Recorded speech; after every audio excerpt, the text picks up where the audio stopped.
me dio un tema en el corazón complejo, me tocó encerrarme en mi cuarto porque no podía acelerar nada el corazón, no podía bajar las escaleras de mi casa. Me tocó decirle a mis socios: señores, para no morirme me toca que no me molesten por un mes porque me tengo que quedar quieto o mi corazón se daña y me puede dar un infarto. ¿Cuánto han levantado de inversión hasta el momento? Un poquito más de $4 millones en la historia de Alfred. Para levantar un ticket le toca oír 100 personas que le dicen que no. Es en ese momento en donde la pasión tiene que entrar. Nos tocó hacer un despido masivo de casi el 60% de la empresa. Yo estoy completamente convencido de que la tecnología tiene que poder hacer que tener un carro sea más fácil. Disfrute cuando le digan que no. Disfrute cuando le digan 600 personas que su idea o su podcast no va a salir adelante, que pare. Disfrútelo. Señor Santiago Cala, bienvenido al podcast. ¿Qué más? Oiga, bueno, Alejo, muchas gracias por la invitación. No lo veía hace rato, me alegra mucho verlo. Desde los tiempos de la universidad nos conocimos en primer semestre, clase de acompañamiento, ingeniería industrial. Han pasado muchas cosas desde ese entonces. Uy, madre, sí. Bastante, pero bueno, qué chévere volver a reencontrarnos, claro, sí, acá y bueno, increíble cómo pasa el tiempo también, sí, ¿no? La vida se complica, ¿no? La vida se va complicando. Todo era más sencillo en esa época. Literal. Pues yo no tenía este podcast, obviamente. Usted no tenía Alfred, que es un poco de lo que quiero hablar en este podcast. Uh-huh. Entonces, antes de iniciar ya con la carne del episodio, quisiera que nos contara un poco pues la historia de Alfred. Brevemente, cómo fue la idea, cómo nació y pues cómo se consolidó.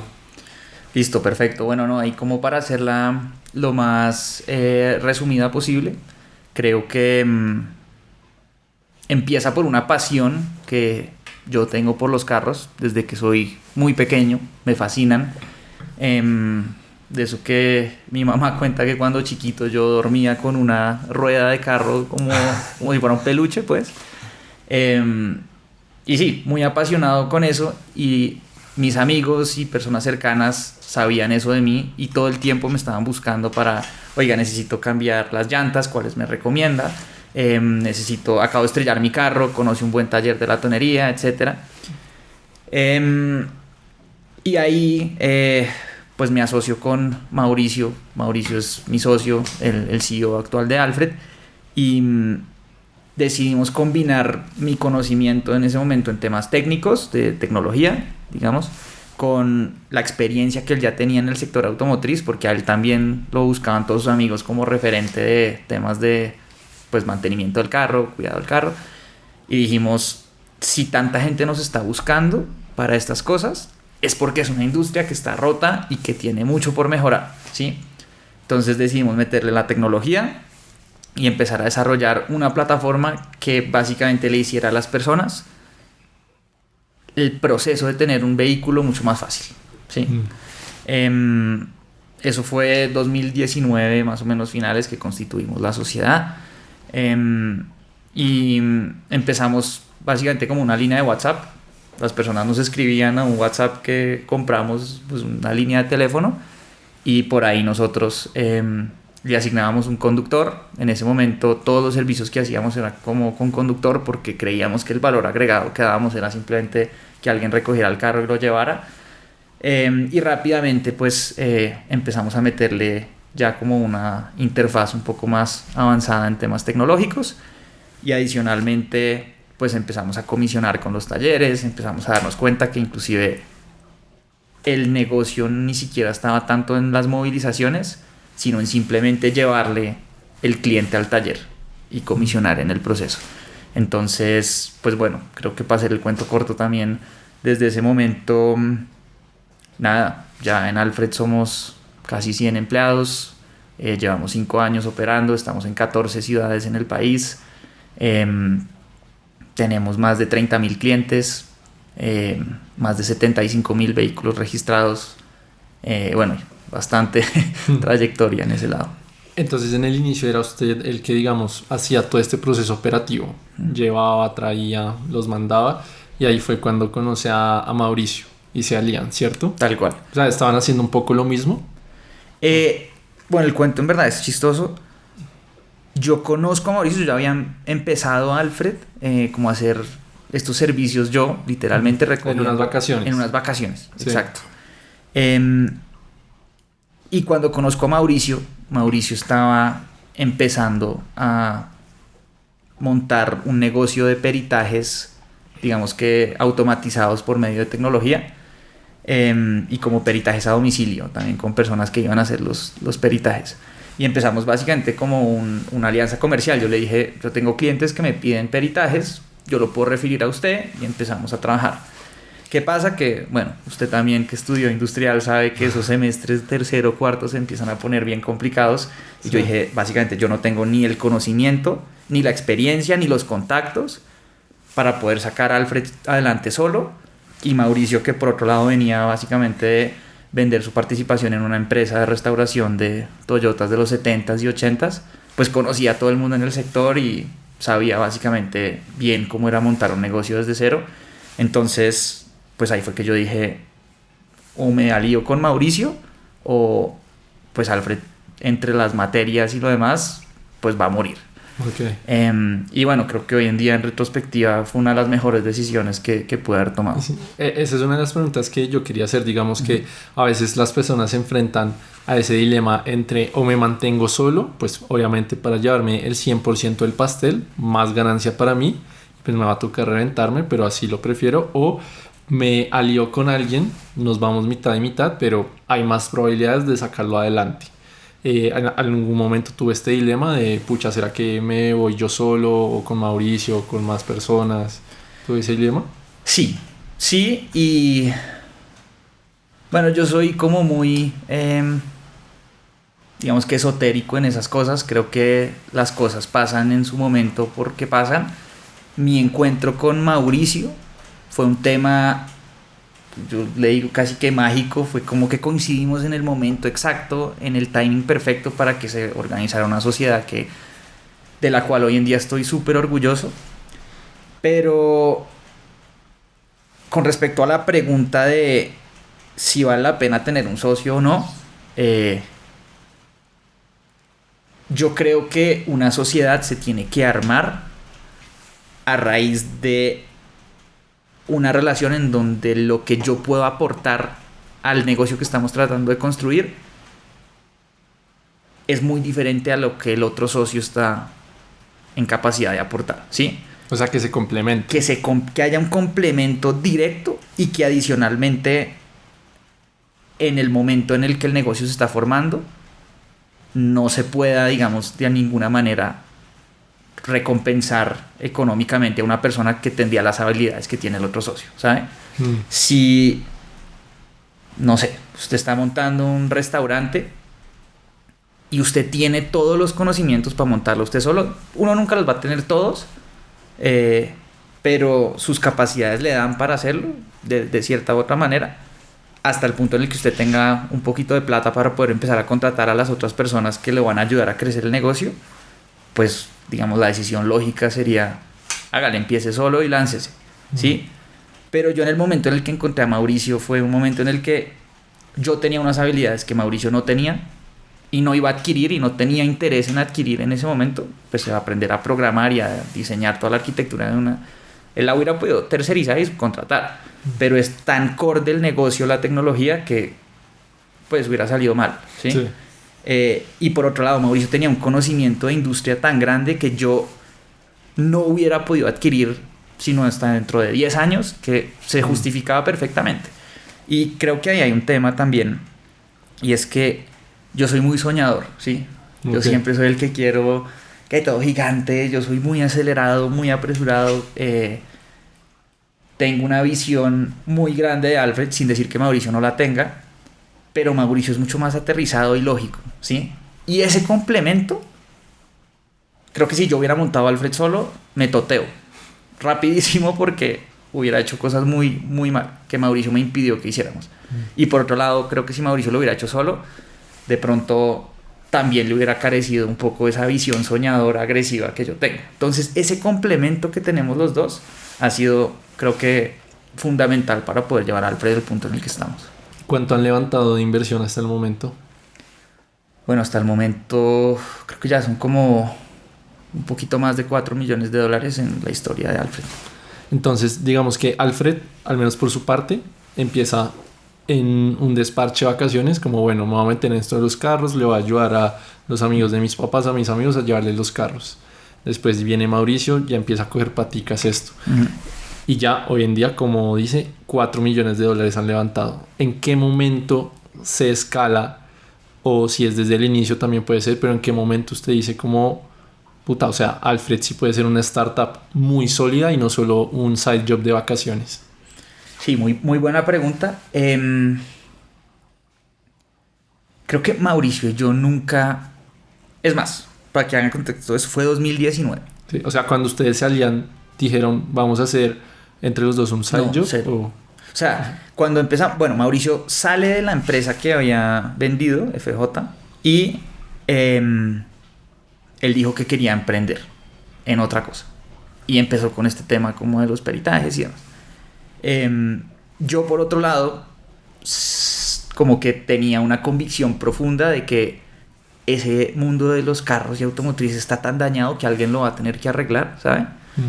Que pues las intenciones de los dos eran un poquito diferentes en su momento. Mauricio yo creo que sabía que para que yo pudiera hacer mi lado, especialmente en tecnología, tenía que terminar de estudiar, entonces él siempre fue súper respetuoso con eso. Pero Mauricio sí desde el principio full time. Y como ya para preguntarse si nosotros en algún momento pensamos que Alfred iba a llegar a levantar esto, la respuesta es no. Creo que en 2019 que nosotros empezamos, para que se haga una idea, Rappi, yo creo que yo descargué la aplicación de Rappi en el 2019. Y yo me considero que fui uno de los primeros. Cuando iban los manes de Rappi con donas a ofrecer en la universidad para que no las descargaran. De pronto no tan early, pero sí, pues como que cuando empezó la gente. Sí. Entonces no existía en ese momento el ecosistema que hay hoy en día, en el que usted oye de muchas empresas levantando capital, usted oye también de empresas colombianas en serie B, serie C, serie D. Una locura, eso no existía. O por lo menos yo no estaba enterado de eso. Entonces cuando nosotros salimos a levantar el capital inicial, literalmente fue porque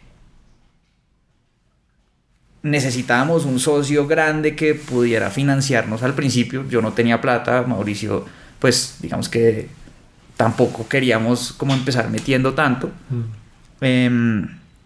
Y dos, pues queríamos a alguien que tuviera como experiencia en la industria, que nos pudiera también como dar una especie de mentoría en ese sentido. Entonces salimos a levantar la primera ronda de Alfred, que básicamente fue puro como friends and family, en ese sentido. Mi mamá, una amiga de ella, que son los dueños de Automundial, estaban buscando como empezar a meterse en temas más de B2C. Ellos en ese momento, o pues a día de hoy todavía hacen reencauche de llantas para tractomulas y otros temas, pero querían empezar a meterse en temas de más de B2C y vieron en Alfred la oportunidad. Entonces la relación de inversionista a empresa era muy, pues estoy aliando con una empresa gigante para que me ayude a sacar esta vaina adelante, hagámosle. Pero en ningún momento teníamos pensado levantar más plata a futuro. La idea es más, inclusive era que ya fuera rentable con ese capital inicial que levantamos. Fue ya un poco después que nos montamos como en esa vaca loca de levantar capital para tratar de hacer una empresa de muchos billones. Pero entonces en ese momento como que se rompe el esquema mental de lo que inició como un trabajo de mis vacaciones. Ahora tengo socio, tiene nombre la empresa, vamos a levantar el primer $1 millón, digamos. Cuando entra ese primer millón, como que se rompe, como digo, un esquema mental. Ahí uno que siente, uno dice, puta, se escaló la vaina, o no. Pues fue progresivo, digamos, no fue como un momento en el que uno dice, ya se escaló. Sí. Fue como de a poquitos, ¿no? Claro. O sea, en el momento en el que yo me asocié con Mauricio, yo incurrí en una responsabilidad con Mauricio de hacer las cosas, ¿sí? O sea, yo no podía ahora de la nada solo renunciar porque le quedaba mal a Mauricio. Apenas después levantamos esa primera ronda con Automundial, y la familia Puerto, yo ahora tenía una responsabilidad con ellos de sacar esto adelante, porque yo les dije, mire, yo creo que esto va a pasar y yo tengo una responsabilidad. Claro, en el momento lo celebré, dije, qué chimba, ahora estamos aliados con ellos. Después, cuando levantamos la siguiente ronda, también fue como un medio para un fin, y uno lo va celebrando en el camino, pero bueno, creo que es como esa acumulación de responsabilidad tras responsabilidad que usted va adquiriendo cuando se asocia tanto por inversión como por sinergias, que usted dice, pues ya, esto es una vaina real, ¿no? Sí, claro, es que como tú dices, son como escalones que uno va andando. Exacto. Entonces por eso no se ve ese cambio tan abrupto, pero pues si uno ve desde hoy en día hasta ese inicio, pues ya se ve toda la escalera y ya se ve ese cambio tan abrupto que a uno sí le puede dar como un poco de vértigo. Lo que digo, trabajo de vacaciones que ya es una startup que ha levantado más de $4 millones, como que ya ver esas cosas en perspectiva a uno sí le puede asombrar. Y cómo se ve un día hoy en día tuyo como CTO de Alfred, ¿cierto? A esos primeros días de la compañía. Bueno, yo creo que naturalmente cuando uno empieza, uno como que hace de todo, ¿no? Entonces, es más, cuento chistoso, Mauricio, yo íbamos a hacer los servicios de Alfred, íbamos a los talleres, todo, ya obviamente uno empieza a contratar conductores y ya entonces uno se empieza a especializar. Después íbamos todos como a las mismas reuniones siempre y nos empezamos a dar cuenta que eso era ineficiente. Pero sí, un día normal al principio de Alfred era todos haciendo un poco de todo. Ya después, pues como mi rol empezó a ser más enfocado hacia el lado de tecnología, empezó a irse hacia allá. Yo me encargo de la parte de tecnología y de la parte de fundraising. Entonces, pues ya hoy en día mi día a día es básicamente gestione los desarrollos que se están haciendo en el día a día, ayude a planearlos, hágale seguimiento, ayude a aterrizar los requerimientos del negocio que van a tecnología, y hable con inversionistas, básicamente. Entonces, sí, creo que un día a día de hoy tengo mi daily por la mañana con mi equipo de tecnología.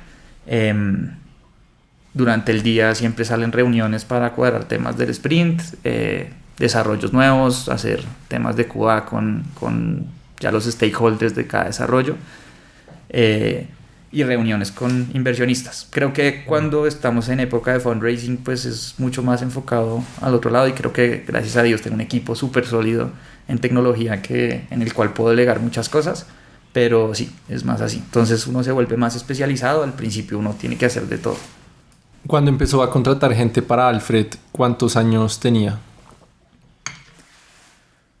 Pues a ver, Alfred, 2019, yo tenía en ese momento 20 años, 21 años. Lo pregunto por esto. Digamos que ahora que uno inicia la vida laboral, digamos que en lo personal cambia como toda la perspectiva, obviamente, de la vida, y sobre todo en mi parte personal, como ese relacionamiento con personas. Y creo que ahorita uno de los pilares para tener éxito en lo laboral y en la vida es como ese relacionamiento con las personas, ese liderazgo que uno impone. Entonces, ¿cómo fue esa primera experiencia de pues 20 años? Que pues hay que decirlo, o sea, uno es un pelado, uno no tiene ni idea de cómo funciona el mundo verdaderamente a los 20 años, y ya le toca a uno pues lidiar con personas, dirigirlas, meter regaños, apretar. Entonces, ¿cómo fue esa primera experiencia? Porque pues sí, siento que uno es muy joven a esa edad como para dirigir gente. Sí, de acuerdo. De acuerdo, y con cero credibilidad, además. No, además que me imagino que era gente mayor que usted. Claro, Sí. claro. Entonces, los primeros empleados de Alfred realmente fueron más como hacia el lado de conductores y operaciones, y ellos le reportaban directamente a Mauricio. Entonces, creo que ahí, volviendo un poco al tema de conseguir socios, es donde agrega mucho valor tener un buen socio. Yo sabía que en Mauricio tenía la experiencia, tenía la sensatez para poder manejar a las personas, y lo hacía muy bien, y eso daba mucha tranquilidad, ¿sabes? Los años que tuvieron que transcurrir para yo poder siquiera parecerme a ese nivel de seniority, pues son muchos. Entonces, ahí es donde ese tipo de complementos son muy útiles. Pero la historia más del lado de tecnología, que era lo que yo me encargaba, yo para empezar a montar como las bases de datos y la estructura conceptual, el modelo conceptual de la información en Alfred. Al principio me apalanqué mucho de un profesor que daba la clase de desarrollo de software en equipos. Se llama sistemas. César Forero. Ajá. Okay. A César, yo le empecé a decir, oiga, estoy haciendo esta plataforma, necesito ayuda, usted me puede ayudar con esto. Y él de verdad es muy generoso, como después de clases me sacaba el tiempo y revisábamos las cosas. Ya cuando acabé la clase con él, después de exámenes finales y entregar el proyecto final, yo le dije, oiga, pues ya que no existe esta relación alumno-profesor, yo necesito un poco de ayuda porque yo todavía no sé tanto esto, podemos trabajar juntos en esto. Y yo le reconozco como unas horas de asesoría y me empezó a ayudar. Y después de un tiempo, pues entendiendo ese core tecnológico que tiene Alfred desde el principio, yo dije, necesito que César venga a trabajar con nosotros. Y entonces ahí fue como, bueno, César, un man que era profesor mío, además 20 años mayor que yo, o bueno, de pronto 15, no sé exactamente cuántos tenía César. Mayor. Pero mayor, un profesor además. Sí. Necesito que venga a trabajar conmigo. Entonces le dije, César, ¿cuánto? Camine. Vea, usted le cree a este proyecto porque además empezar a armar algo es emocionante y uno le empieza a creer y empezar a ver los resultados. Y ahí se animó, se montó conmigo. Obviamente desde el principio hay una relación súper clara de que él sabe mucho más que yo a nivel de tecnología. Y empezamos a contratar más y más personas. En ese momento después contratamos, pues con César definimos, oigan, necesitamos un senior y un backend y un frontend como para empezar a apoyarnos en el desarrollo de estas cosas. Necesitamos un diseñador que nos ayude como freelance. Y bueno, en verdad en un abrir y cerrar de ojos, pues ya era un equipo con personas y eran personas que me reportaban, digamos que directamente a mí, pero nada, creo que eso nunca es algo en lo que me detuve mucho a hacer. Más bien creo que siempre he sido partidario de conseguir gente correcta, gente que yo admire. Creo que todas las personas que están en mi equipo y que por lo menos han pasado por mi equipo son gente que yo admiro de alguna u otra forma, tanto en sus capacidades técnicas como humanas. Y eso solito como que se ha encargado de que esa relación siempre sea buena, ¿sí? Creo que las personas en mi equipo hoy en día me respetan y digamos que me ven como ese líder, no por mis capacidades técnicas, porque todas las personas que están en mi equipo saben mucho más que yo en todo lo que hacen, sino más bien por esa capacidad de entender el negocio y aterrizar las cosas a tecnología que tienen que ser aterrizadas y pues por constantemente exigirles que las cosas queden bien. Creo que a pesar de que ellos son muchas veces los que echan más código que yo y demás, yo sí soy el que siempre está encima molestándolos de que esto no está funcionando como debería, esto porque no es así, esto porque no es así, tenemos que asegurar que esto quede bien porque es que entienda que esto, si sale mal a los clientes no les va a funcionar, y si no les funciona pues no entran los servicios.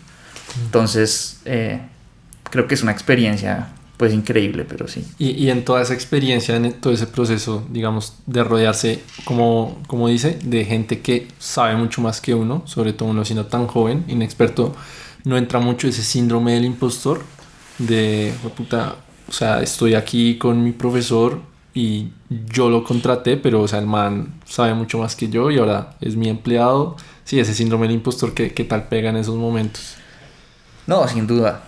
Pues sin duda, porque es que además, es más, ¿sabe cuándo es donde más empieza a pegar? ¿Cuándo? Cuando lo que usted cree que se debería hacer es distinto a lo que esa persona cree que debería hacer. En los primeros enfrentamientos con César, claro, pues siempre, obviamente, bajo mucho respeto, pero, oiga, es que usted dice que deberíamos hacer esto verde y yo digo que lo deberíamos hacer rojo. Pues claro, la experiencia de esta persona pesa mucho. Porque claro, dice, yo trabajé en esta empresa donde lo hacían así, funcionaba bien. Pero ahí es donde el hecho de que usted sea el que montó la vaina, usted haya hecho los servicios, usted... Y por eso hay que transcurrir todo el camino, ¿no? Por eso hay que haber ido a hacer los servicios. Por eso hay que ir a ver... O sea, hay que hablar con los clientes. Por eso es que hay que hablar con todas las demás partes del negocio para entender los stakeholders.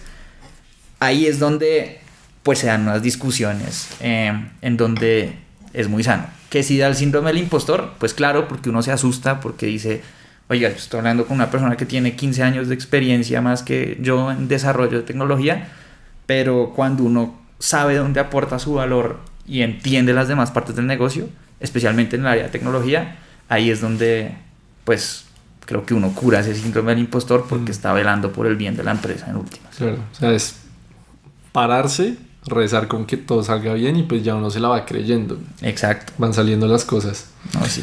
Como usted dice, pues personas como César que a uno lo van guiando, creo que emprendiendo joven son fundamentales, que son estos mentores, ¿no? Entonces, hoy en día, ¿qué mentores tiene o si tiene mentores que lo guían en este mundo del emprendimiento, de startup, de levantar capital? Bueno, creo que,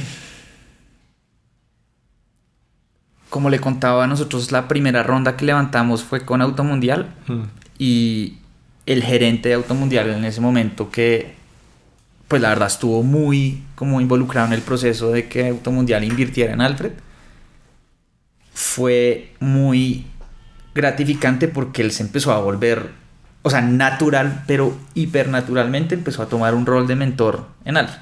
¿Por qué? Porque a él le interesaba hacer seguimiento de lo que estamos haciendo nosotros y tenía más experiencia que tanto Mauricio que yo, y él se empezó a volver como una figura, por decirlo así, medio paterna del negocio, en donde José, tenemos estos problemas, ¿cómo hacemos para hacer esto y esto y esto? Y él nos contaba cómo lo manejaría él, ¿sí? Entonces esa relación que establecimos de mentoría con José Carreira, que era el gerente de Automundial en ese momento, la verdad a hoy la seguimos teniendo. Hace nada fuimos a almorzar con él. Creo que especialmente es valioso porque él es mentor tanto mío como de Mauricio, ¿sabes? Un mentor de la sociedad. Sí. Y es muy chévere. Cuando tenemos un problema que no sabemos cómo resolver, vamos donde José y él cumple un rol súper como mediador entre los dos. Entonces creo que José ha sido como ese mentor más importante, diría yo, en el camino, sin decir que no haya muchos otros. Miguel McAllister siempre nos ha ayudado muchísimo. Julián Torres también fue una parte crítica en ese proceso de levantamiento de capital. Bueno, seguro se me están pasando muchos otros en tecnología. Francisco Pinzón también nos ayudó a organizar eso. César Forero, el profesor, en su manera también fue como un mentor. Y muchas de las otras personas que han llegado también me han enseñado mucho, pero creo que la mentoría es clave en ese aspecto. Sí, de acuerdo. Es que digamos que yo también en la época del colegio incluso y en la universidad, yo también fui como emprendedor, pero pues de cosas chiquitas, ¿no? Y yo sí tenía como esa visión de graduarme, tener mi empresa, de lo que sea. Ahorita estoy como empleado en mis propias finanzas, pero yo a veces en medio del boleo, las responsabilidades, los problemas, yo veo a Juan Paicaro y bueno, los altos mandos, yo digo, ya no quiero. O sea, a veces hay, o sea, es tanta responsabilidad y uno se da cuenta que muchas veces la gente pues no sabe qué hacer.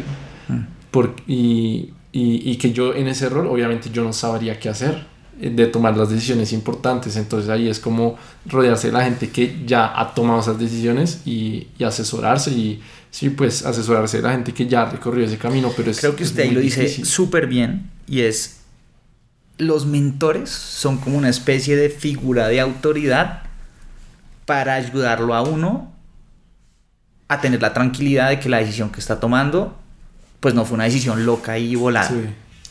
Eso componente de mentoría es importantísimo, para no decir el más importante.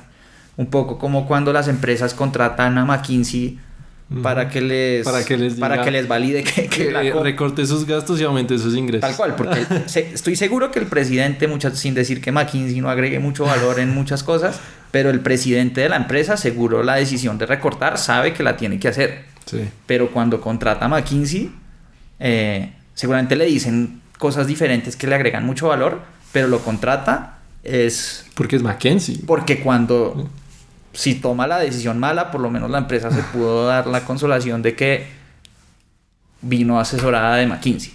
Los mentores cumplen un poco similar ese rol en uno como emprendedor cuando está empezando.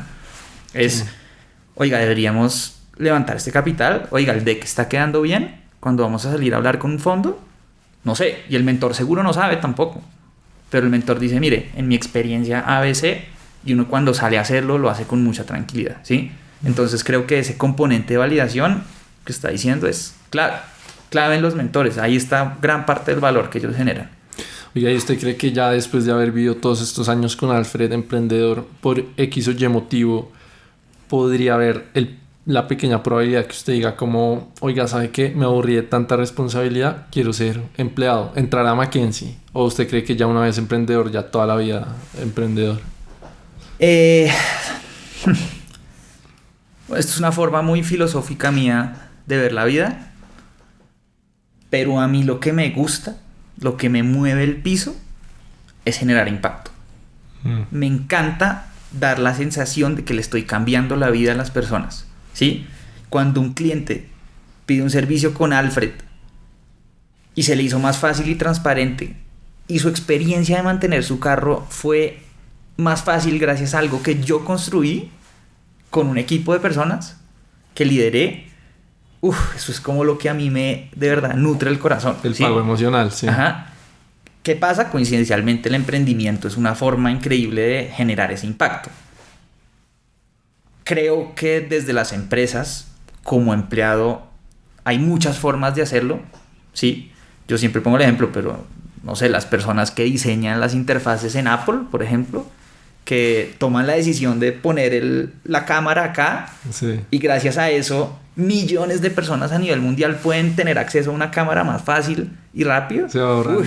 Esa persona está generando un impacto gigante. O sea, un segundo, pero sumando todo son horas, años que uno se ahorra. Pensalo que un ejemplo como el man que se inventó en Apple, no sé si usted ha visto cuando uno le llega un código de acceso. Claro. Y ahora le aparece a uno en el mensaje. Yo decía, un genio. El man que tomó la decisión de estudiar eso, proponer eso, sacarlo adelante y hacer el desarrollo para que lea el mensaje de texto que le llegó el posible código y uno simplemente haga clic. Yo creo que usted suma la cantidad de segundos que le ha ahorrado a personas gracias a esa funcionalidad. Pucha, ha ahorrado por lo menos 15 años de vida acumulados, diría yo, no sé. Sí, pues entre todas las personas, pero sí. Claro, pero entonces ese man generó mucho impacto. Entonces creo que a lo que iba su pregunta es como si consideraría emplearme. Creo que a Alfred todavía le queda mucho camino por recorrer para generar el impacto que yo quiero que genere. Me encantaría ser parte de ese proceso. Si el día de mañana pues existe una posibilidad de trabajar en algo que genere ese impacto, eso es lo que a mí me mueve. Creo que eso es lo que respondería a su pregunta. Entonces eso también dice, cuando usted ve a Caro y a Juanpa en mis propias finanzas y usted dice yo ese estrés, creo que en cualquier posición en la que usted esté generando impacto va a haber estrés, ¿sí? Entonces, huirle a ese estrés de pronto no es posible porque siempre lo va a haber en diferentes posiciones, ¿sí? No, hay toda la razón y incluso desde mi trabajo actual, o sea, yo digo, claro, unos bollos que veo a mis jefes tener, pero yo también tengo mis bollos y yo también tengo mis problemas, mis estreses, pues porque según mi criterio propio también siento que genero mucho impacto, obviamente desde mi posición, pero también tengo que a veces tomar decisiones difíciles. No, vaya y mire la gerencia operativa de Coca-Cola. Sí. Esa persona no es emprendedora, digamos, en el sentido de que no tiene su empresa que montó, pero el gerente operativo de Coca-Cola, la cantidad de vidas que impactan sus decisiones, vaya y coja al vicepresidente de mercadeo de Terpel. Una decisión de ese man cambia muchas vidas. Entonces creo que es más como eso. Y eso es lo que a mí me gusta. Claro. Sí, igual lo preguntaba porque, claro, ya me queda más claro la visión que usted tiene de generar impacto, que me parece increíble, pero seguramente habrá muchas personas que dirán como no, es que ya una vez siendo emprendedor yo ya no me aguanto trabajarle a alguien más. O sea, emprendedor, una vez ya emprendedor siempre, porque no estarían dispuestos como a ese cambio de vida. Sí, el otro día estaba en una conferencia que daban y decían que hay 3 tipos de emprendedores. Es más, no son 3 tipos, pues son 3 tipos de emprendedores, pero lo que los categorizan cada una de las categorías es la razón por la cual emprenden, ¿sí? Hay gente que emprende por libertad, que es un gran porcentaje de las personas, ¿sabe? la gente que quiere emprender para tener su propio trabajo, ser su propio jefe, manejar sus propias horas, y tienen su empresa para poder un miércoles irse a jugar golf, jugar tenis, ir a la presentación de la hija a las 2 de la tarde y que nadie les diga nada. Hay gente que emprende por arte, que son muy artistas. Ponían el ejemplo de Steve Jobs, que era un man súper artista que tenía como esa pasión. Y hay gente, el tercer grupo, que es con el que yo me identifico, que emprende porque quiere hacer cosas gigantes y quiere generar ese impacto, ¿sí? Entonces, en esa forma de las cosas, yo creo que un emprendedor que sea del estilo de libertad, que quiera emprender por ser libre, de pronto emplearse le costaría mucho, porque lo que lo mueve para emprender es precisamente lo que muchas veces se sacrifica siendo empleado. Sí. A mí no. A mí lo que me mueve no es la libertad. Claro, me gusta la flexibilidad. Creo que hasta en cualquier trabajo en el que tenga la exigiría de cierta manera. Pues sabe, como poder ir a una cita médica, claro, sin tener que hacer marcar tarjeta a las 8 a las 5, que eso ya está mandado a recoger. Pero como a mí lo que me mueve es tratar de hacer cosas grandes, creo que en cualquier sitio en el que uno lo pueda hacer, bienvenido. Y se han visto muchos casos. Hay gente que vende la empresa y las contrata. O sea, usted vende su empresa y la empresa que lo compró le exige igual que usted se quede unos años ahí, ¿sí? Entonces, pues como que esas cosas pasan. Y yo creo que yo, mientras esté, como le decía antes, generando ese impacto, me siento bien. Buenísimo. Igual siento que toda esa gente que de pronto pueda emprender por libertad, pues muchos se estrellarán porque se darán cuenta que querían más tiempo libre de pronto, y no, es que emprender es clavarse de 6 de la mañana a 10 de la noche, es pues todo, o sea, todo el tiempo es horario laboral, todo el tiempo depende de usted que esté haciendo para su empresa, y yo creo que es mucho más desgastante. O sea, pueden buscar libertad, pero yo creo que se clavan aún más. No, de acuerdo, y creo que, a ver, las tres categorías son respetables. Sí. Lo que termina definiendo eso más que nada es el tamaño de empresa que van a pasar a crear. Sí. O sea, hay gente que, creo que en todos los casos, para sacar una empresa exitosa, que es muy jodido, igual toca matarse al principio. Eso sí, téngalo por seguro, digamos. Pero hay gente que llega a un punto en el que, por ejemplo, hizo una constructora y tiene la posibilidad de que la constructora entonces haga un proyecto en Panamá y después en México, y después entonces crezca más y crezca más para llegar a ser del tamaño de un Amarillo, de un Constructora Bolívar. Hay gente que toma ese camino. Hay gente que toma la decisión, digamos, haciendo la analogía a las constructoras, que quiere quedarse haciendo sus 3, 4 proyectos al año que le generan una buena rentabilidad, pero que le permiten esa flexibilidad ya obviamente después de un tiempo, ¿no? Sí. Pero creo que es importante aclarar que también las tres categorías son igualmente respetables, ¿no? O sea, alguien que quiera emprender por esa libertad sabe que se tiene que matar al principio, pero pues eso es lo que mucha gente quiere. Y creo que en mis propias finanzas además lo promueven mucho, de poder tener esa libertad financiera para poder tomar uno las decisiones que quiera en el momento que quiera. Creo que el estilo tercero, el de querer hacer empresas muy grandes, se compromete uno a que pues va a estar esclavizado toda la vida. Yo creo que es un sacrificio que uno hace con el tamaño de las empresas que uno quiera hacer, pero pues las tres son igualmente respetables, ¿no? Tal cual. Y hay una cosa transversal que yo puedo ver en esos tres estilos de emprendedores, pero, o sea, ¿cuál es su visión ahí? ¿Usted cree que para emprender se necesita esa pasión o ese propósito detrás del negocio que uno está montando? Sí, sin duda. Y la razón de ser de eso es porque, como usted lo decía, emprender es difícil. Le toca a usted estar tomando decisiones emocionalmente difíciles. Cuando usted, por ejemplo, está levantando capital, le toca oír, para levantar un ticket, le toca oír 100 personas que le dicen que no. Sí. Y le dan razones, que es lo peor. Cuando usted un fondo lo rechaza, le dice, no, nosotros no creemos que esto pueda ser escalable por A, B o C. Y oye 99 personas que le dicen por qué su negocio no va a fracasar, ¿sí? ¿Por qué va a fracasar, perdón? Es en ese momento en donde la pasión tiene que entrar. Porque si no, usted lo abandona, ¿sí?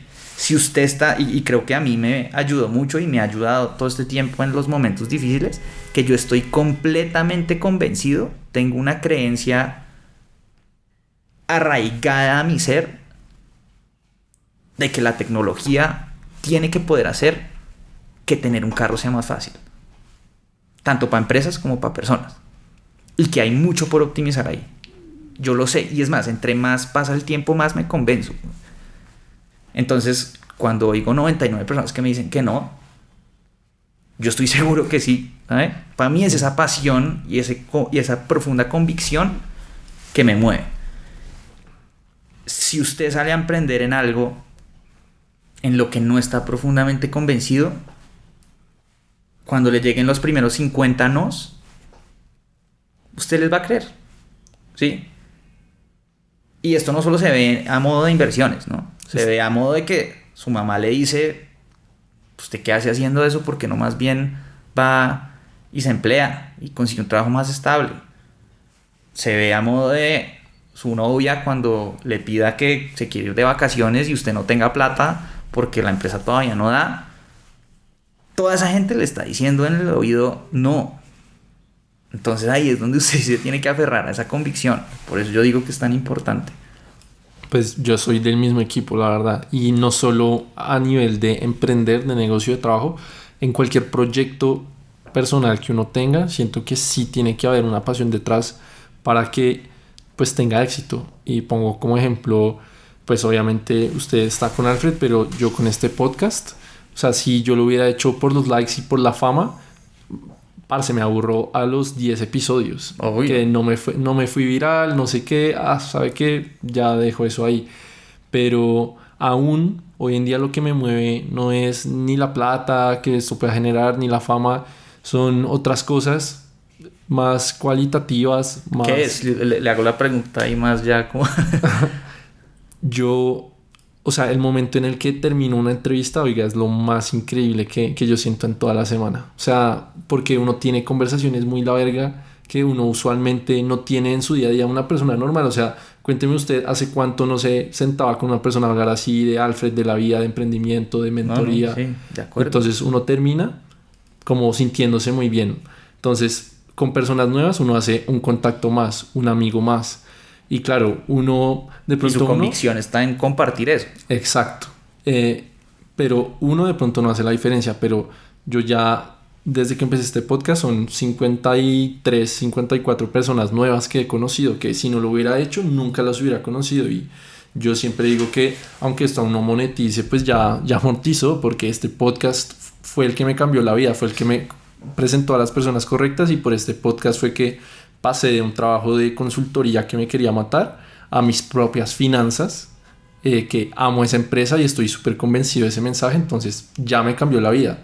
Entonces imagínese, con 50 episodios pasó eso, que puede pasar en 200, 300. No, vea, yo le digo una cosa, y es, si usted tiene esa convicción de que las personas se merecen tener estas conversaciones y oírlas, usted va a grabar 150,000 episodios si es necesario, y puede que tengan una visita cada uno, Sí. que usted igual va a seguir haciendo la 1551 entrevista.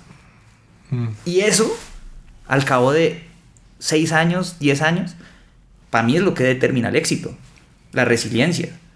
Si usted hiciera esto por la plata y la fama, lo que usted decía, al 11º episodio ya dice, pues ya rico no me hice en 10 episodios, pues no, ¿sabes? Tal cual. Antes de seguir con el episodio, te quiero contar dos cosas. La primera es que el 50% de las personas empieza a escuchar un nuevo podcast si alguien se lo recomienda. Entonces, si te está gustando la conversación, me ayudaría muchísimo si lo compartes. Igualmente, si te suscribes o le das seguir en Spotify. La segunda es que a partir de este momento la memoria de la cámara que me apuntaba a mí se llenó. Entonces solo aparecerá una foto mía. Otra vez, me ayudarías mucho si te suscribes, a ver si monetizamos esto y compramos una mejor cámara. No siendo más, volvamos. Entonces creo que eso es fundamental. Estamos de acuerdo. O sea, también es ver las cosas en el largo plazo, en años, no en semanas, no en meses.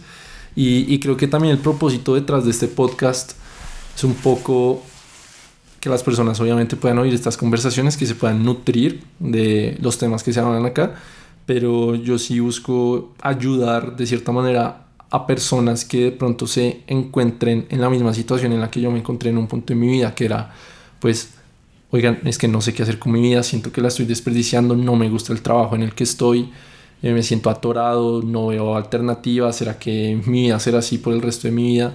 Entonces como que en este podcast me gusta tocar esos temas de desarrollo personal, de emprendimiento, de distintas visiones de la vida que a mí me ayudaron otros podcasts en ese momento y pues sí, yo busco ayudar o me llena mucho ayudar a personas que de pronto se encuentran en lo mismo. Entonces solo por eso... Yo creo que eso es súper común. Sí. O sea, yo creo que la gente, y yo por lo menos oigo mucho podcast, me he puesto más juicioso en la tarea de oír más. Y son cosas que uno aplica en el día a día. O sea, el impacto de los podcasts, similar a como el mensaje de texto, usted se ahorra tiempo, ¿sabe? Sí. O como una persona le fue mejor con su experiencia de mantener su carro gracias a Alfred, un podcast le cambia a uno el día. Sí. Y ese día le cambia la semana y le cambia el mes y le puede cambiar la vida, de verdad. Yo hay muchas decisiones que he tomado porque oigo un podcast y digo, sí, tiene toda la razón y se aplica algo que uno hace y oye esa validación. Entonces, sin duda que de acá, pues incluso, mucha gente puede cambiar la vida de mucha gente. Literal, digamos que un podcast de 1 hora, pero es que a mí me pasó, o sea, hay reels, videos de 1 minuto que sin molestar a mí me han cambiado la vida. Sí. Entonces yo también busco eso, o sea, yo los clips que saco, o sea, yo no busco ser viral por ser viral. Me parece muy bobo y ahorita en mis propias finanzas, pues yo soy el encargado de redes sociales. Digamos que yo sí he aprendido mucho de redes y pues ya me considero al menos competente, bueno, lo que sea. Claro. Pero ya para aplicarlo en mi podcast, digamos que sí, yo siempre digo, yo no busco la viralidad por viralidad. Yo estoy seguro que el día de mañana yo me puedo sacar un reel, un video súper polémico y que eso pegaría, pero no, ese es el objetivo. Yo solo busco a través de esos videos que saco, esos clips, oiga, que una persona diga, lo voy a hacer hoy, me cambió la visión de esto, lo voy a pensar y así poquito a poquito va cambiando la visión de la vida a una más, pues en mi caso me pasó una más, con más propósito, más completa. No, y chévere que la gente se lo diga a uno. O sea, yo vivo también de oír esas personas que me escriben, oiga, hice un servicio con Alfred y me fue súper bien, gracias. Sí. Eso es lo que lo mueve a uno. Claro, y a veces la gente que a uno lo escucha o usa Alfred o lo que sea, como que no dimensiona el impacto emocional que eso tiene en uno. Obviamente sí, hay muchas personas que escuchan este podcast y obviamente gracias, lo agradezco y ese apoyo es increíble, pero ya cuando esa persona pasa a escribir como, oiga, qué chimba ese episodio, me ayudó en tal o me gustó mucho, sí, o sea, se siente súper reconfortante, así lo hayan escuchado 3 gatos. De acuerdo. Y ahí otro punto, bueno, polémico es, eso sirve como gasolina, pero inclusive lo que más sirve también es cuando la gente le da a uno sugerencias. Claro. Y eso es más difícil. Sí. Porque mandar uno, oiga, me gustó esto, felicitaciones, qué chimba. Pero, oiga, mejor esta otra cosa también es súper valioso. Sí. Y digamos que a veces también puede ser difícil, porque al menos con el podcast es como literalmente me están criticando mi forma de hablar o de entrevistar o de expresarme. Sí. Digamos que el ego ahí le puede chocar un poco, pero es pues claro, asumirlo. O sea, claro, parce, si te están ayudando, o sea, a aceptar la sugerencia. Sí. Pero sí, o sea, esos mensajes también es, como se dice, es una gasolina increíble para seguir con este tipo de proyectos y recibir tantos episodios de 10 visualizaciones. Sí. O sea, al final, si el motor es otra cosa, uno va a seguir ahí, firme. Exacto. Bueno, volviendo a Alfred un poco. Usted, digamos que, bueno, 2019... ya todo esto se escala, pero ya 2020, 2021 me imagino que ya habían levantado muchísima plata. Usted no dijo como, bueno, ya, o sea, pues dejo la universidad porque ya tengo una empresa que levantó todo este capital y me tocaba meterme full tiempo. ¿Qué fue lo que pensó ahí? Bueno, la razón por la cual yo nunca me salí de la universidad es porque en mi caso específico, lo que yo estaba aprendiendo en la universidad era necesario más en sistemas que en industrial para desempeñar el rol que Alfred me pedía que yo desempeñara, ¿sí? Sí. Y esa fue una experiencia de verdad que maravillosa, por no decirle otra cosa. Yo veía clase de bases de datos y estábamos armando cosas de bases de datos. Yo veía clases de frontend, aprendiendo JavaScript, aprendiendo frameworks de React y otras cosas, y estábamos empezando a hacer la plataforma. Veía clases de inteligencia de negocios, y justo también estábamos empezando a armar los tableros de Alfred de gestión operativo del día a día, ¿sí?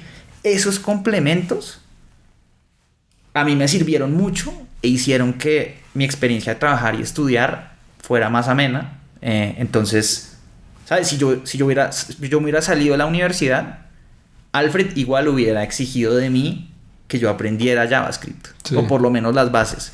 Si yo me hubiera salido de la universidad, Alfred igual exigía de mí que yo supiera algo de inteligencia de negocios para poder liderar al equipo que lo iba a implementar. Entonces creo que es un caso muy específico.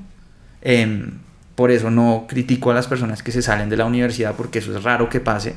Hay gente que estudia carreras que simplemente son cero afín a lo que están tratando de construir, en el caso, pues, digámoslo así. Que sí es muy duro. O sea... No, pero es que 2 carreras. Oiga, al menos sistemas que le estaba sirviendo más, pero igual se mandó con las 2. Sí, la verdad. Sí. Yo... Esos 5 años, 4 años y medio que estuve montando Alfred y estudiando al tiempo, la verdad que sufrí mucho. Me generó mucho estrés. Estuve muchas veces a punto de colapsos emocionales. Inclusive en el 2022 me dio un tema en el corazón complejo. Me tocó encerrarme en mi cuarto porque no podía acelerar nada el corazón, no podía bajar las escaleras de mi casa. Me tocó decirle a mis socios: señores, para no morirme me toca que no me molesten por un mes, porque no me tengo que quedar quieto o mi corazón se daña y me puede dar un infarto. Viene a un costo muy alto, pero nuevamente creo que ahí es donde uno se aferra a esa pasión de la que hablábamos antes. Si quedarme hasta las 3 de la mañana para después al día siguiente levantarme a las 8 para estar en la oficina y tomar todas las reuniones con energía es lo que es necesario para poder cambiar la forma en la que la gente cuida sus carros, porque estoy seguro que es una basura, yo saco de ahí. Y además, lo que le decía, esa pasión se va combinando con responsabilidades que usted adquiere con personas que le invirtieron, con personas que confían en usted, con su equipo. Las personas que están debajo de uno son discutiblemente más poderosas sobre uno que las personas que están encima, ¿sí? Yo con Mauricio tengo un compromiso, claro, pero con mi equipo de no sacar las cosas adelante, estoy jugando con el trabajo y las vidas de ellos, ¿sí? Entonces creo que me aferré mucho a eso, pero vino a un costo muy alto. Y bueno, otra cosa es que también yo iba metiendo mucho media matrícula, ¿sí? No fue como que estuviera, pues mejor dicho, 19 créditos y Alfred, no, tocaba meter ya 3 clases por semestre, que igual era muy pesado, pues clases difíciles. Sistemas industrial se complementa mucho, pues se le homologan varias materias, todos los cálculos, físicas, pues usted solo las vio una vez. Sí. Entonces sí, y coincidió, y lo pude hacer también gracias a que tenía a Mauricio, ¿sí? Por eso fue que Mauricio, en el momento en el que yo estaba en esos semestres difíciles, arrancó, yo lo iba apoyando con lo que podía y ya después como que empatamos, pero pues sí, creo que es gracias en gran parte a él, gracias también a mis papás que me apoyaron todo el proceso, porque pues no cualquier papá se aguanta pagar 10 semestres, 13 semestres de medias matrículas, ¿sabes? Sí. Entonces creo que es un esfuerzo grande de ellos también. Pero en retrospectiva valió la pena hasta el cuasi infarto. Pues sí. ¿Y ya está mejor? Sí, ya salimos de eso. Pero Pero sí, creo que también de ahí salen otros aprendizajes, que es otra discusión de cómo también balancear la vida de uno para no quemarse. Eso es importante, ¿no? Jeff Bezos el otro día en una entrevista decía que hoy en día la gente habla mucho de un work-life balance, pero a él le gusta llamarlo más bien un work-life harmony, porque el balance da la sensación de que trabaje 8 horas y trabaje en usted 8 horas, ¿sabe? Sí. Y duerma las otras 8. Yo creo que hay una armonía, que es lo que decía él. Si usted está bien en el trabajo, y en ese caso en la universidad, pues usted se va a desenvolver mejor en su casa porque va a estar feliz, obviamente con el estrés que eso implica y demás, pero pues va a estar bien. Si usted está bien con su novia, con sus papás, con su familia, con su deporte, eso repercute directamente también en su capacidad de trabajar y tomar buenas decisiones, ¿no? Totalmente de acuerdo con eso último. Creo que cada vez se ve más como la manera o la mejor manera, bueno, no sé si la mejor, pero una buena manera de afrontar esta visión del trabajo es no pensar como mi vida laboral y mi vida personal. O sea, al menos si uno quiere sentirse con propósito, o hacer cosas grandes, yo no puedo pensar como, bueno, hasta las 6 le meto al trabajo y después le meto a lo mío. Es que el trabajo es lo mío, es mi vida, y así obviamente le meto mucho más, y obviamente si estoy en un trabajo que me permite complementar mis proyectos personales, mucho mejor, pero o sea, como que hace parte de un mismo. Yo no soy un Alejandro después de las 6 de la tarde, sino que todo es parte de lo mismo. De acuerdo. Y pues en este momento sí me siento así, porque digamos hay sábados, domingos, festivos que me toca hacer cositas de mis propias finanzas, pero me pesa un poco menos, pues porque, o sea, me gusta y es como, no sé cómo expresarlo, pero es parte de lo que hago el día a día. No siento como, estoy haciendo esto de gratis porque no son horas extra, ¿no? O sea, no, y seguro Juan Pablo y Carolina hacen un gran trabajo en mantener a las personas del equipo alineadas con unas metas y unos propósitos con los que usted claramente está identificado. Eso hace que la gente se desempeñe bien. Sí. En serio. O sea, yo en mi equipo me ha tocado con personas decirles, viejo, desconéctese ya, no más. Yo sé que este problema está muy apasionante, está chévere de solucionar. Héctor, que es mi líder de frontend, lo admiro mucho, es increíble. Me llegó el lunes un día, oiga, estuve todo el fin de semana trabajándole a una aplicación que está funcionando increíble. Me tocó básicamente regañarlo, decirle, Héctor, usted tiene que desconectarse, no se puede quedar todo el fin de semana trabajando en eso, porque entonces el lunes también tiene que tener su balance, ¿sí? Entonces creo que sí es una combinación entre lograr transmitirle ese propósito que uno tiene de algo a las personas que trabajan con uno y darles a ellos los espacios para que se desarrollen personalmente, para que alcancen esa armonía de la que hablaba Jeff Bezos, que es importantísima, ¿sí? Usted, además, bueno, seguramente mis propias finanzas en algunos casos le pide como, oiga, necesitamos grabar este video el sábado. Si usted está alineado con el propósito y todo, lo hace feliz. ¿Sí? Claro, puede estar en una fiesta con sus amigos, le tocó ir a trabajar, pero lo hace feliz porque sabe que hay un propósito mayor. Si usted, mis propias finanzas, solo lo esclaviza y le dice, no puede ir al gimnasio por las noches, o no logra ser suficientemente flexible, ya llega un punto en el que ese propósito, pues por más fuerte que sea, está chocando con usted, no hay armonía. Claro. Sí, hay varios temas que totalmente de acuerdo. Uno también se puede quemar de lo que uno ama. Y también me pasó, o sea, muy alineado con el propósito, muy chimpa las redes sociales, marketing, que aprendí un montón, pero sí hubo un par de meses que ya me sabía cacho, o sea, me quemé y me sentía mal.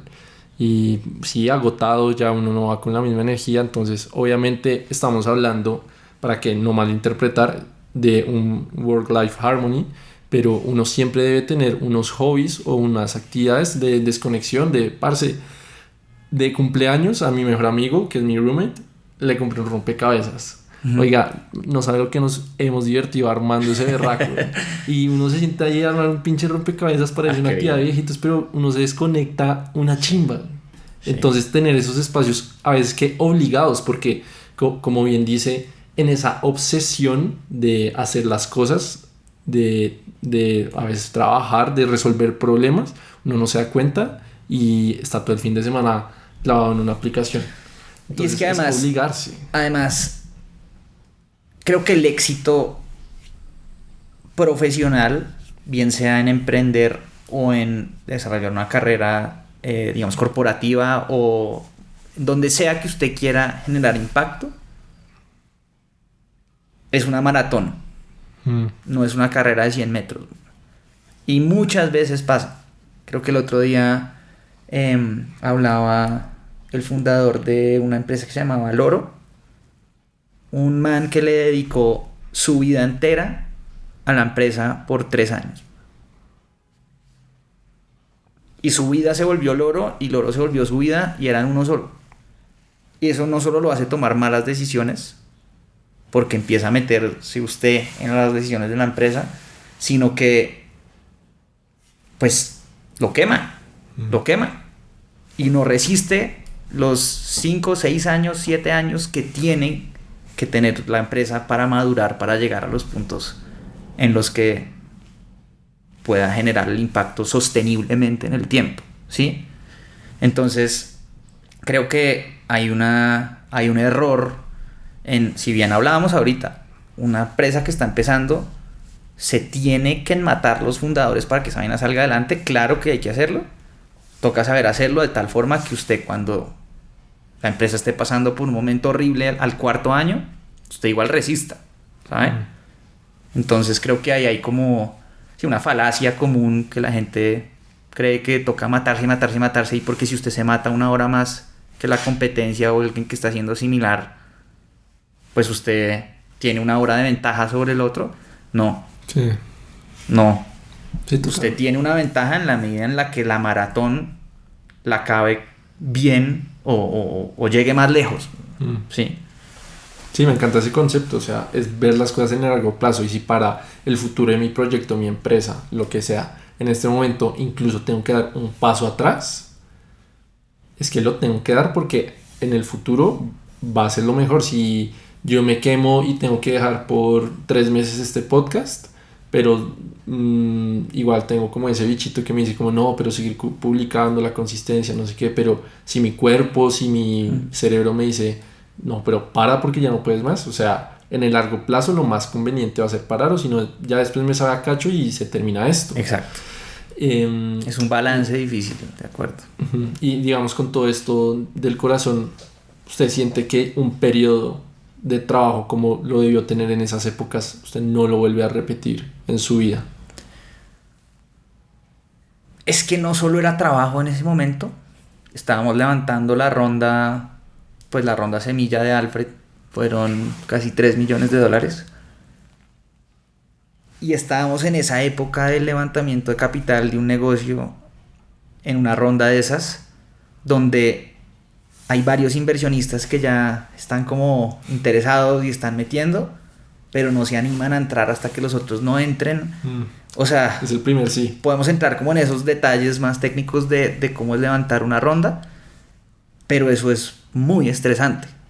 Es muy estresante porque es que ya una vez usted se trazó ese camino y empieza a quemar plata para apuntarle a un sueño grande, si usted lo hace pues bien,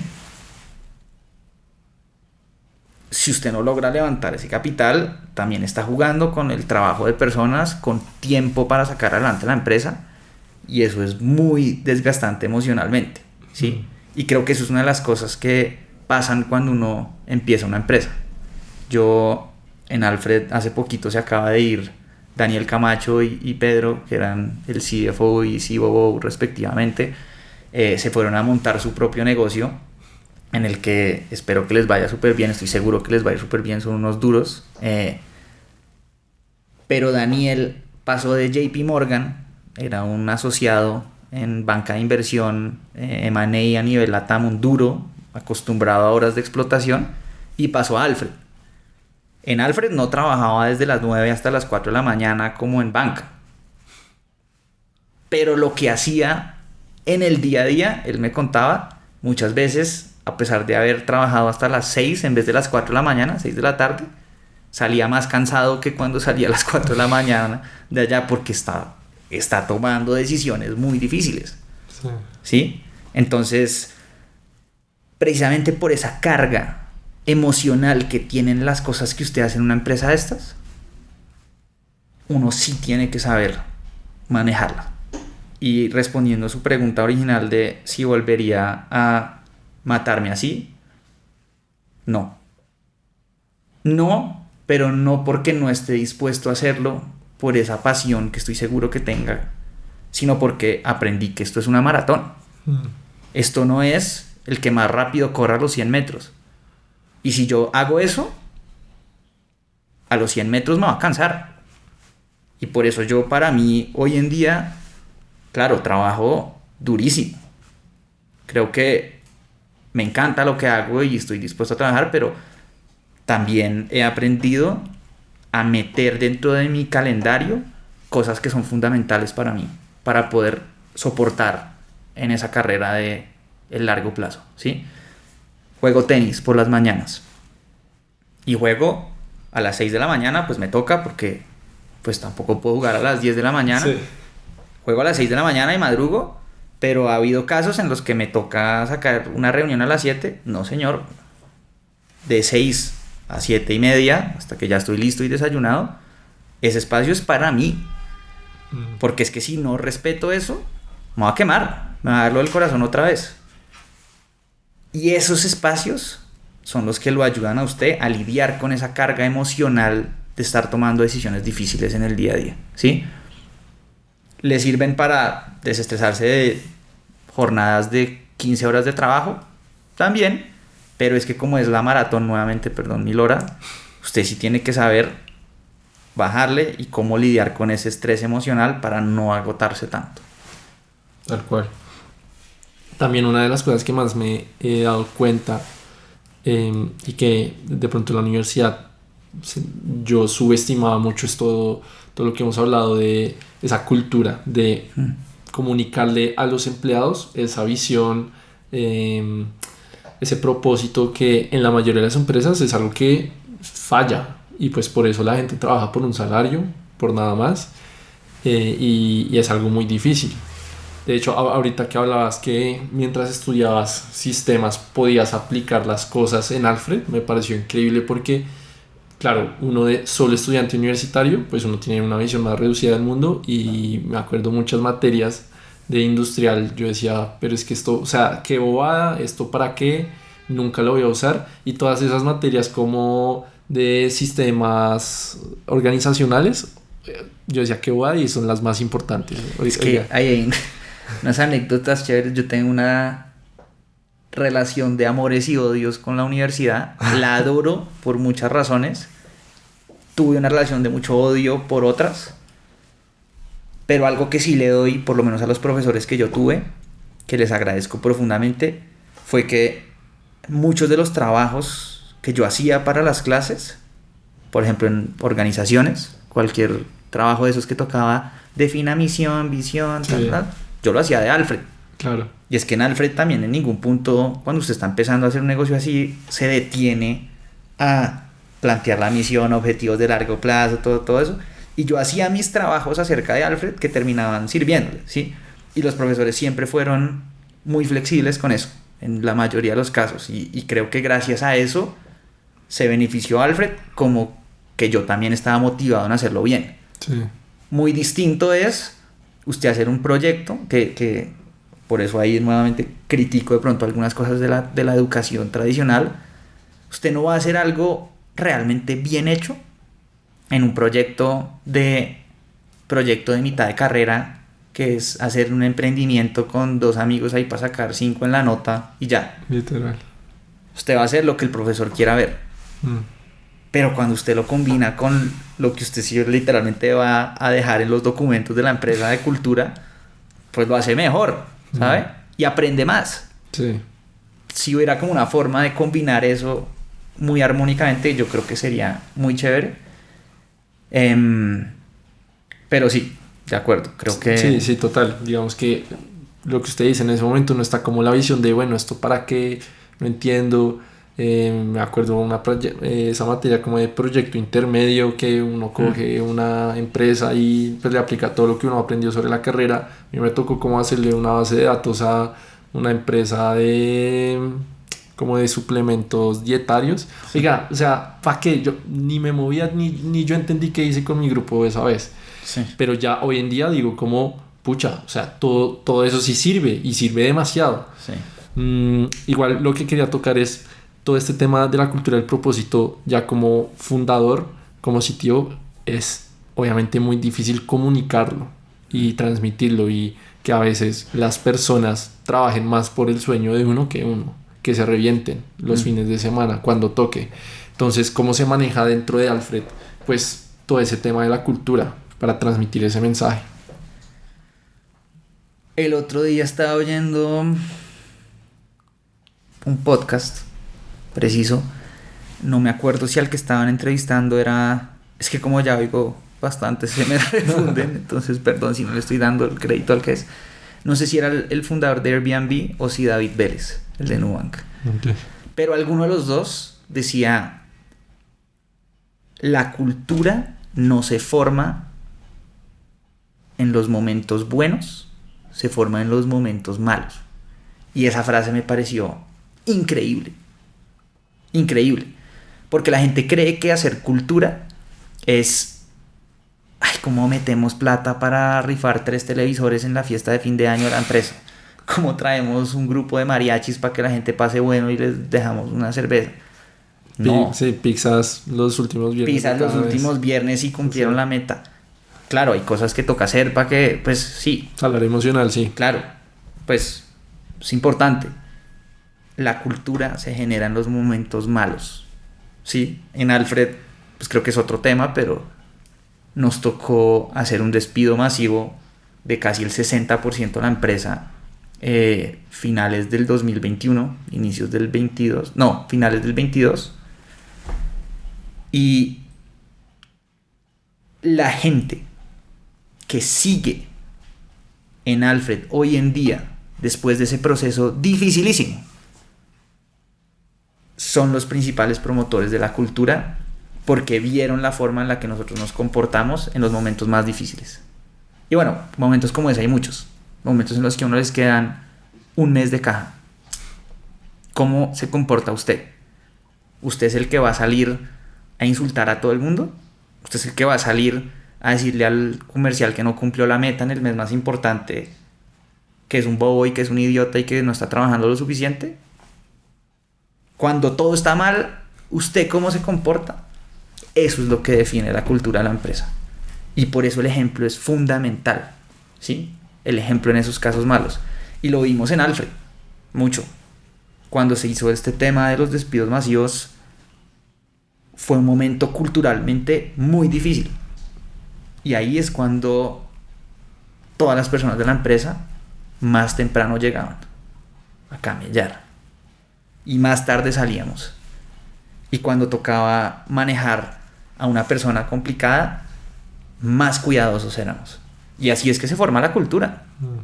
Y cuando la gente ve la atención al detalle que usted tiene cuando hace las cosas, eso es lo que esas personas replican. Ven lo que es aceptable en la empresa. Empezando, por ejemplo, un tema, yo soy muy chocho con eso, la ortografía. Yo mensaje que escribo con buena ortografía.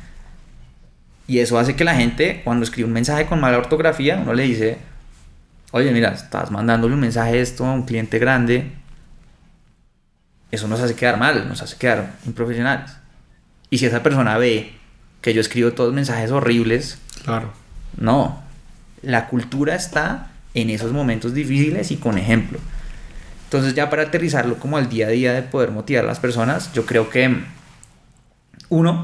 contratamos personas con las que no solamente nos sintamos bien a nivel de capacidades técnicas, sino con la que tengamos una relación, pues obviamente en las entrevistas, como tampoco es que pueda tener una relación íntima con la persona, pero que nos dé un buen feeling de que es una persona buena, honesta y que se mueva, que tenga esa energía y ese arranque, ¿sí?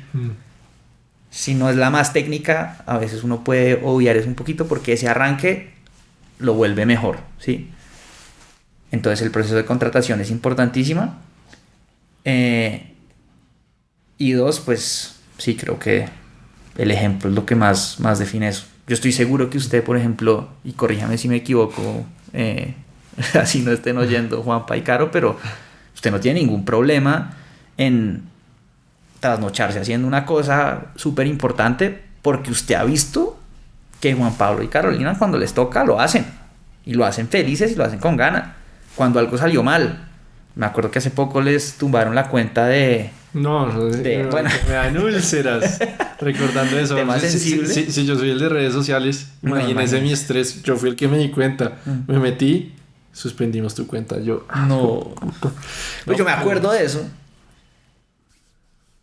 y me pareció increíble. Corrijan, pues estar asumiendo cosas muy de por fuera, pero esos manes sacaron la conclusión, crearon otra cuenta primero y en esa cuenta empezaron a moverse y sacaron la conclusión rápidamente, esto fue cuestión de días, de que así como hay que diversificar en las acciones que uno tiene, en los tipos de inversiones, en estas cosas, hay que diversificar en las redes sociales.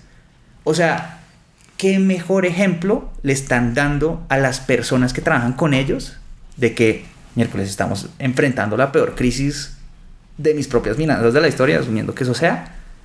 No importa, hágale, montemos otra cuenta y para adelante, proactivos y aprendamos rápido. O sea, yo como seguidor decía, ni siquiera como empleado, pero como seguidor digo, están aplicando lo que tanto predican, así es muy fácil, o sea, así es muy chévere para mí seguirlos. ¿Sí? No sé, diferente hubiera sido que hubieran cogido y lo hubieran echado a usted y hubieran dicho es que este inepto porque hizo esto, la embarró, seguro es que no sé qué, echan a todo el mundo, salen a demandar a Meta. Sí. Es muy distinta la cultura que generan.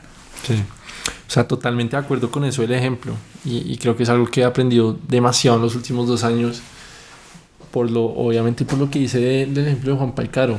Pues cuando yo me siento reventado de que no puedo más, digo, o sea, yo tengo esto, pues sí, mis proyectos personales y tal, y siento que no tengo tiempo y después los volteo a ver a ellos. Pues al menos hablemos de Juanpa. Mis propias finanzas, su empresa de proyecto inmobiliario, 3 hijos, esposa, se lee un libro a la semana, hace ejercicio todos los días, MPF Invest, que es su empresa de inversiones. Entonces digo que seguramente yo puedo organizarme mejor y sacar tiempo y hacer las cosas mejor. Entonces es el ejemplo, el ejemplo y no solo en, digamos, temas de productividad, como se lidia con los problemas. O sea, usted le pegó cero que dijimos, o sea, cero que en algún momento me hicieron a mí sentir responsable o que me iban a echar. Fue de una vez, bueno, ¿qué hacemos? O sea, y en un momento eso se subió a esa segunda cuenta, al pantallazo del correo que nos dijeron, eliminamos su cuenta. O sea, en un momento nosotros dijimos, ya la perdimos. Y Juanpa nos envió ese mensaje diciendo, ya perdimos la cuenta, ¿qué vamos a hacer? O sea, imagínese el vértigo. Y estábamos en medio de nuestro lanzamiento más importante. O sea, y todo esto no tengo problema en decirlo porque, pues, Juanpa también lo dijo por sus redes. Entonces, creo que no estoy rompiendo nada de confidencialidad, pero se nos cayeron las ventas un 70%. Así, en un día. De nuestro lanzamiento más importante. O sea, ahí el estrés y el vértigo que se siente es el máximo. Ya no hay peor cosa que no le pueda pasar. Y en esos momentos son las decisiones, el ejemplo. Bueno, ¿qué hacemos? Pues una segunda cuenta, hagamos este video, Oiga, nosotros dijimos como ojalá al final de la semana tengamos 15,000 seguidores y bueno, ya nos acudimos, empezamos desde cero. En 3 días, 150,000 seguidores. O sea, es que también el apoyo de la gente fue fue absurdo. Nunca nos esperamos que se volviera un fenómeno como se volvió esa tumbada de la Discutiblemente cuenta. fue hasta mejor, literal. Pues, o sea, yo como seguidor soy más seguidor desde que vi cómo manejaron la situación Sí. y como la lección aprendida no fue, sea más cuidadoso con lo que publica, diversifique. Sí, sí, Así sí. como al Sí, final tal cual. Y, me y pareció eso de la increíble. diversificación, 100% ahora. O sea, ahorita estamos súper metidos en YouTube, a ver cómo lo volvemos nuestra segunda red más fuerte, porque sí estábamos mucho en Instagram. Sí. Entonces, pues tal cual, con el ejemplo, en esas acciones de el día a día, así es como uno comunica toda esa cultura de la que hablamos, que en muchas empresas, pues siento que si uno llega al almuerzo y uno habla con los compañeros de trabajo mal del jefe, o sea, ahí hay algo que está fallando mucho en la cultura, porque pues si tú estás ahí y la idea es que te mantengas ahí, es porque algún día tú te vas a volver ese jefe, y si esa persona no es alguien que admires o quiera hacer, como que hay una cuestión pues importante a resolver.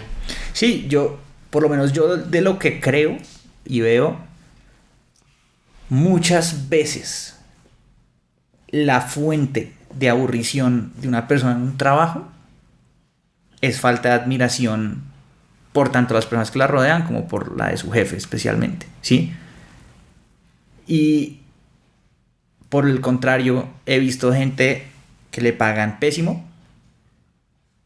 trabaja mucho más de lo normal, pero es tal la admiración que le tiene a los jefes y a las personas con las que trabaja que se lo aguantan, ¿sí?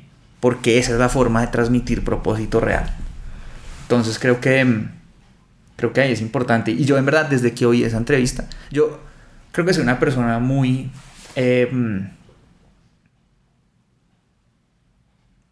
como no sé si brava, no me considero una persona brava, pero sí impaciente, y me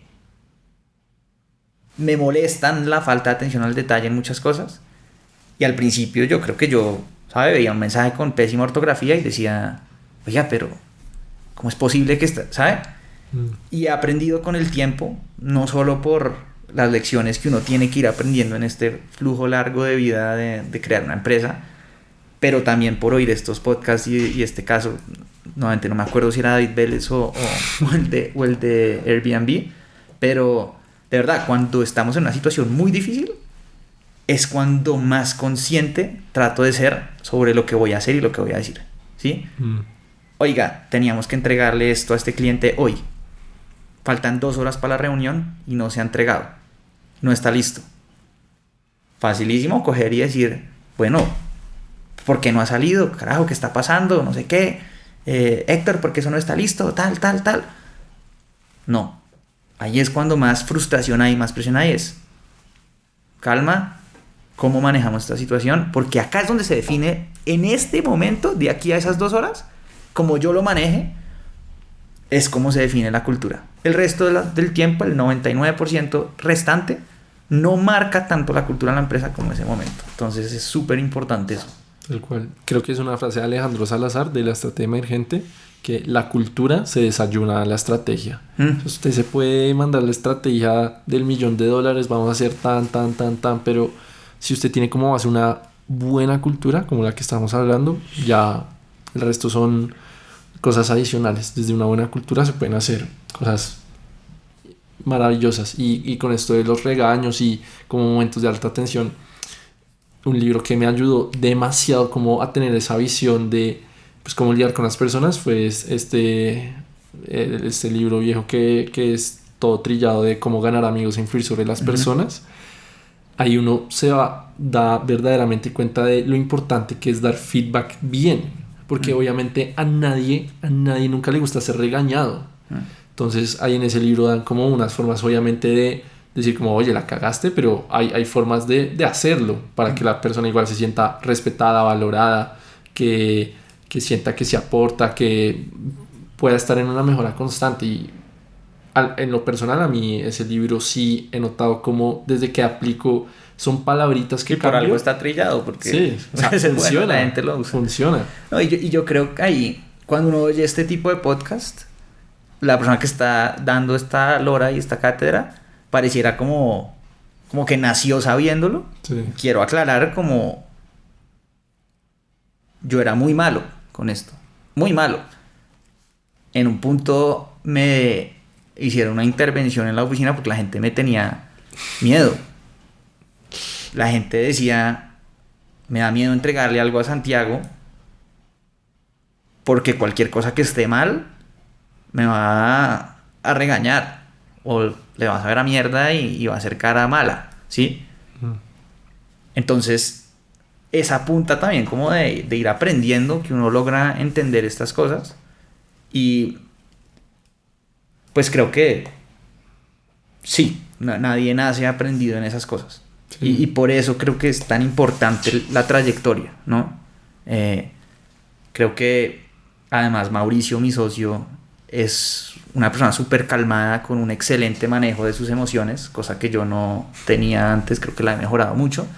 Entonces, claro, él es súper bueno dando ese feedback, pareciera como natural que le sale. Él, en los momentos tensos, logra calmarse muy bien, logra parar, pensar frío, decir lo que hay que decir de una manera súper respetuosa. Entonces creo que inclusive chévere esa conversación, pero entre cofundadores también crea cultura, ¿sabes? A mí se me pegan muchas cosas de Mauricio y estoy seguro que a Mauricio se le han pegado muchas cosas mías, que generan cosas buenas también. Tal cual. Santi, no sé si tienes un mensaje final para toda la audiencia. Bueno, no tenía uno pensado, pero sí, creo que en cualquier cosa que uno haga en la vida, la resiliencia es importantísima. Últimamente como que me han llegado 1000 mensajes de la importancia de la resiliencia de diferentes formas y cada vez me convenzo de eso. El otro día en una entrevista, ni siquiera una entrevista, en un discurso que le estaba dando, se me olvida el nombre ahorita, Andrew, el presidente, el CEO de Nvidia, le está dando un discurso a los graduados de Stanford y él les decía, no puedo desearles otra cosa sino que sufran. Y todo el mundo como uff. Y sí, o sea, es solo a punta de ese sufrimiento que se logran cosas grandes. Entonces suena fácil decirlo acá, obvio, pero creo que aprender a ser resiliente y seguir luchando a pesar de las cosas difíciles y saber cómo luchar es de las cosas que más me ha costado aprender, pero las que hoy en día en retrospectiva veo que más funciona.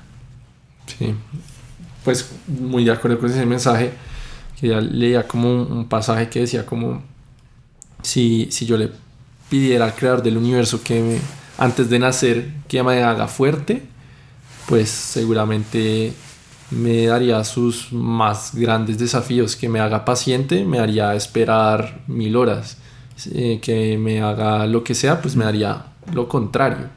Entonces pues muy de acuerdo con lo del sufrimiento. O sea, si uno de verdad quiere como desarrollar esa coraza como para asumir momentos malos, volverse fuerte, resistente, o sea, es que eso no se hace leyendo un libro de autoayuda, escuchándose un podcast. Pues eso te puede prever lo que se viene y cómo afrontarlo mejor, pero o sea, uno aprende a lidiar con los momentos malos viviendo los momentos malos. Disfrútelo.